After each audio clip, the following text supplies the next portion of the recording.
Hello there, welcome back to the Crypt. We're back in again for our next Warhammer Grudge game for Warhammer Fantasy. This time I'm playing off against Steve and his Empire. Yeah, that's me. We decided this time that we would be playing the game lengthways, down the table this way, squishing into each other. The Empire have been making their way up this river on our table here, we see that there, and they've been looking for a place to ford, and that's where they have found a place to ford, unfortunately occupied by a herd of stinky, rancid beastmen. Yes, who are currently feasting on a dwarf, which you will see in the video, and he tastes wonderful. You guys are watching the video now. Oh yeah. For the army choices, I've gone for the basic 800 points of Beastmen that I had before, led by Thultrek, who has an additional hand weapon and heavy armour.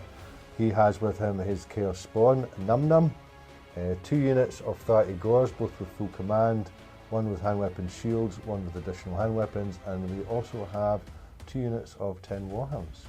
My army was led by Kale Shadowwalker,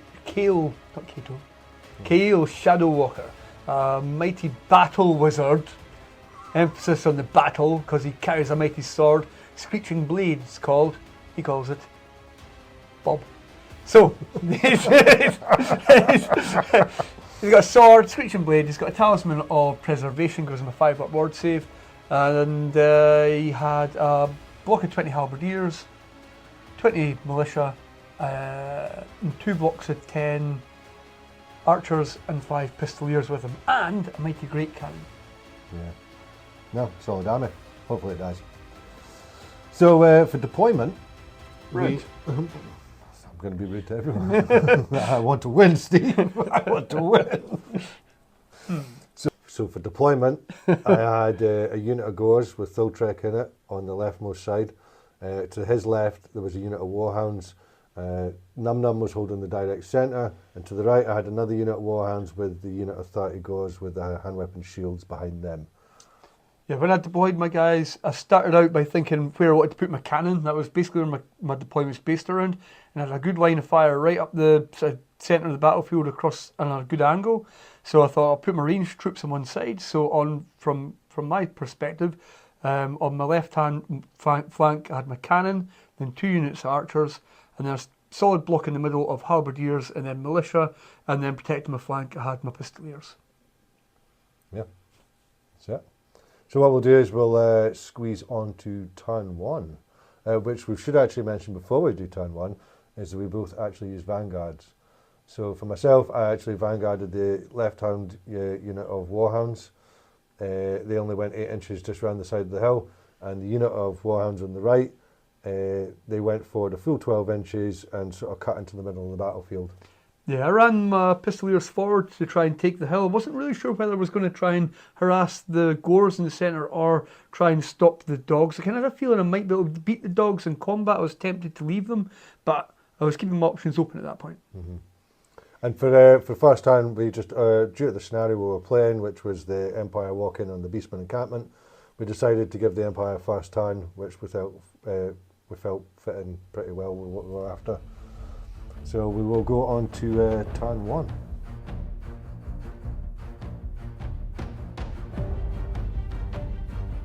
So turn 1, I started off by, I think I brought my pistoliers forward up onto the hill, and I pivoted them so they could take shots at the dogs.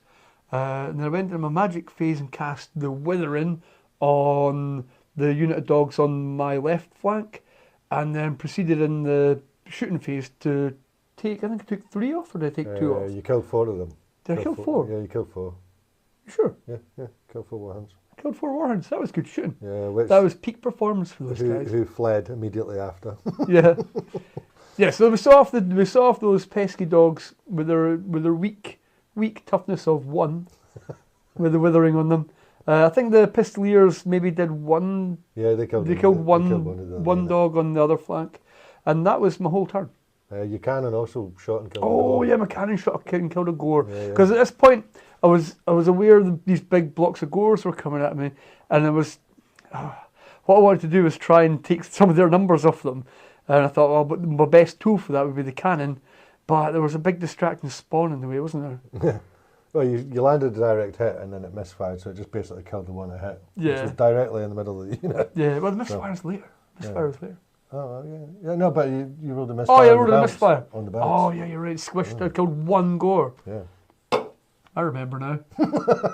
It's fine, it's in the past. It's in the past. It still hurts. And so after all the shooting, there was obviously no combat, so it went on to my turn, and my turn was pretty simple. The dogs rallied, and everything else just moved forward. And that was it. That was as clean as my turn was. No violence, not one bit of violence.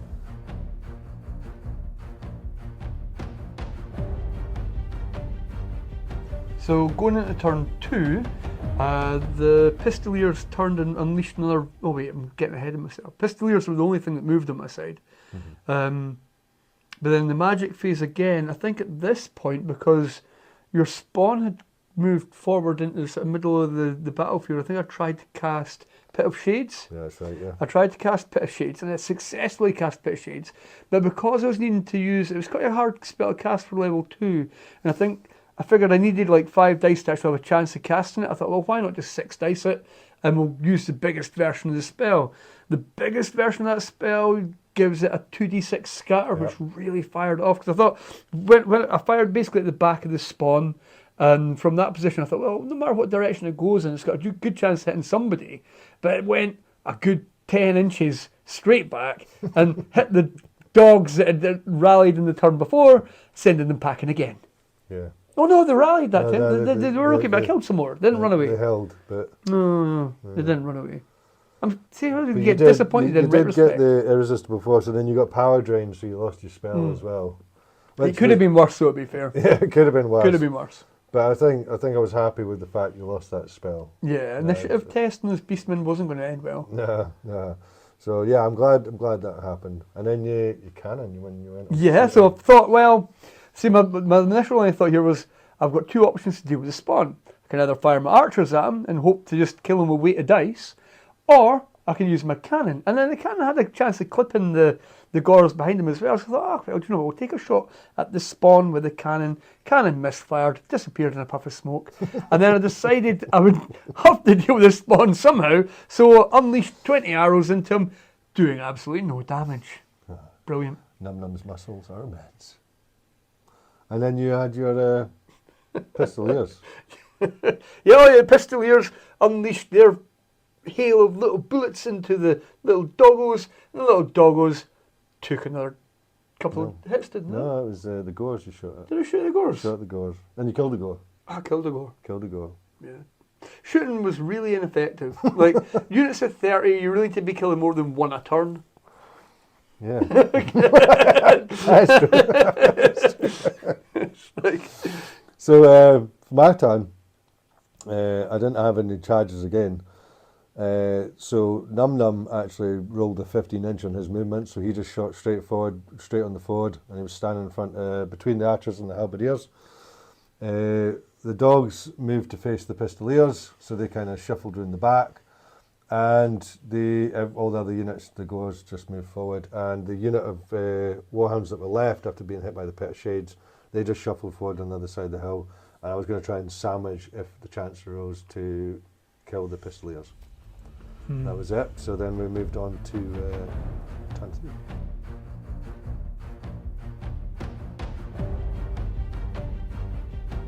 Yeah, so seeing my Pistoliers were in a bit of a tight spot here, I'd say their best form of defence here was attack, so I did a wee charge on the small unit of dogs that were a bit kind of further away. It was really just to get my Pistoliers out of dodge. Yeah. Although they acquitted themselves quite well later on in combat. Yeah. The other charge I made here was against Num. A sketchy move here. I miscalculated because I forgot that my guys wouldn't get a rank bonus in the river.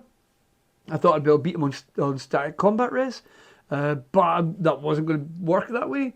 Luckily, when it hit my magic phase, I managed to get the withering on Num, reducing his toughness to 1, making really a lot easier for the halberdiers to cut them down. Yeah, no, he got sliced. Yeah, I don't think the halberdiers took any damage either. They were able to reform, and I thought they'd reformed in quite a good position, hoping they'd be able to take a charge and leave me able to do a counter charge with the militia on the right hand side of the halberdiers. Yeah. I was feeling pretty good at this point. Yeah, so combats went really well for you as well. Yeah. Oh yeah, and the pistoliers took out those dogs too. Yeah, so pistoliers killed 2 dogs, and then the dogs retaliated and killed 2 pistoliers, and then the dogs failed and fled because they lost the combat by 2. Yeah, the downhill charge. But you opted to not pursue them, and you turned to face the back of the Gores and the other unit of dogs, didn't you? Yeah. So the dogs again ran off. Yeah, with that, the other unit of dogs is really threatening the rear of the pistoliers. Didn't want to get run down. Yeah, and obviously Num Num died in seconds. He got chopped in the face. He got about 8 halberdiers to the face, which that's acceptable losses, I suppose. Kind of. I wish he would survive at least one game. It'd be great. I kind of feel like Num Num's entire purpose is to let the rest of your army make it to the enemy. Well, yeah. So when it came down for me charging in my 3rd turn, I actually I was in a little bit of a state. I originally wanted to put my unit of Gores with Thiltrek into the Free Company on the left, on my left, and I wanted the unit of Gores with the hand weapon shields behind me on my right to go into the halberdiers. But I decided I was getting a little bit greedy, and then I seen if I could break the halberdiers with the front unit, I'd be able to smash through them and then into the archers, which is what I went for, which was good. So I did that one charge, which I succeeded in getting. And the dogs at the rear, they kept fleeing. And when it came down to in fact, all the rest of the units after that, they all just pushed forward, including the Warhounds on the left, because Steve had then switched positions. I decided that I wasn't going to play cat and mouse neither with the pistoliers, because he was just going to outmaneuver me and just keep popping shots with his pistoliers. So I just gave up on them, and I moved my Warhounds close to the river, and they were hopefully going to go in and join in the Free Company fight later on. When it came down to the actual scrap. The actual scrap. So what happened in the actual scraps? Yeah, I was expecting my halberdiers to be able to hold their ground. Both units were in the river, so neither were getting rank bonuses. I thought we're going to take a bit of damage, but we're going to hold out, and we'll get the support from the militia by getting a wee supportive charge, right? This is going to work out. Instead, what happened was that the Beastmen turned the halberdiers into bloody ribbons, changing the colour of the river into red. The archers, I mean bloody ribbons. I think you killed, was it 15 of them? 14 of them? I killed 14 14 of them? halberdiers. Thiltrek killed 3. Yeah, just cut to bits, nothing left. Archers, seeing their friends cut to bits, ran away as well. And yeah. No, the archers held. Cause then they didn't, they ran off. No, they held after the halberdiers died, and then I burst through the halberdiers and ended up in combat with the archers. Yeah, they got into combat with the archers. Yeah, so that was they wish they'd run away. Yeah, so that was like your next time. So yeah, so that's what happened. So the Gores beat the halberdiers, pursued, cut them down, and they ended up in combat with the archers, and then it went on to turn 4.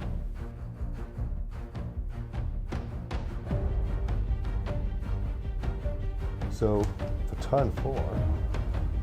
Yeah, so Battle Wizard, living up to his name, seized the opportunity to charge forward and take on the Beastman chieftain single-handed. He thought to himself, do you know what, if I can get a bit of luck here, use my shrieking blade, chop the head off the snake, so to speak, then the rest of this army is going to crumble. So he did. He charged forward and challenged Can I just the foul creature. After Battle Wizard. After 32 years of playing this game, I've never seen anyone charge a Battle Wizard out of unit to go into combat. We didn't have many other options. It was either that or run away. And that wasn't happening. Battle Wizard. But he did. He had a terrifying sword, which didn't make me fail my fear test. No. And then, to add to the heroism of this Battle Wizard, he called it a challenge to my hero. Yeah. Oh, and I'd had the magic phase and I tried to cast the Withering. Did I not try to cast the Withering again? Actually. But I think I didn't roll high enough for Kato countered it. Did you counter it? No, you failed to cast. No, I didn't. Because you rolled a double 1. Oh, I rolled a double bloody 1! A double 1 for the magic dice. It is So I had two dice. That's not enough. It's not enough. That wasn't enough. But you had an archer also killed a goer. So that was, was Yeah, an well, that's par upside. for the course. I mean, let's just unleash all we've got. Let's just fire it. Let's give them hell, boys. Yeah. And there you go. We got another one. Yay! High fives. High fives all round. So after that one goer died by an arrow, we went on to the challenge. Thiltrek got to go first, and he stuck his axes in the wizard's face. I might point out that you used your Primal Fury, Yes, I did. and he wasted all his rerolls by hitting me with all his dice on the first go, which was somewhat satisfying. Points wasted. But it's not. It doesn't cost many points. I just get to hate you. Well, the but you're feeling right. is mutual. You're right. I took away my own chance of a reroll, which sucked. Yeah, and you don't get that back. No, I don't. No, I don't ever get that back. I'll just remember it as I was really skillful in hitting you. So yes, Thiltrek killed the battle wizard, which was called Keel Shadow Walker. Keel Shadow Shadow Walker. Mage. Didn't walk away. Wielder from of the this. Shrieking Blade. Carrier of the 5+ word save, which did not work. 4 times. So, once he'd been chopped into mush, the rest of his unit also died to the goers, and the unit of archers next to them panicked and fled due to this mass. Oh, that's when they ran away. Yeah, they ran away after that. Yeah.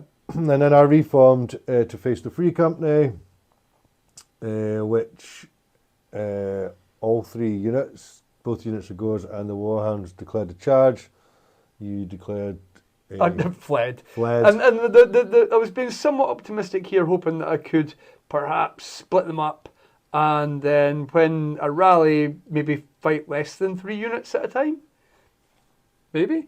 Go from certain death to almost certain death. You never know. Might have worked. It was a thing of beauty. It was optimistic. And they were caught and killed. And that was it. Yeah. That was the end. That was the end. And we called it a game after that. Yeah. But it was fun. And the battle shall be now known as the Battle of the Bloody River. Yeah, I like it. Yes. Yes, so there'll be more to come from the Empire and plenty more to come from the Beasts as well. So we shall see you for our next battle report. Battle reports. We shall see many. you for the next. Multiple. We shall see you again. Cheerio. Well, actually, does it work like that on video? I don't know. Does it? Didn't they just see us? You will see us again soon. Hi. Bye.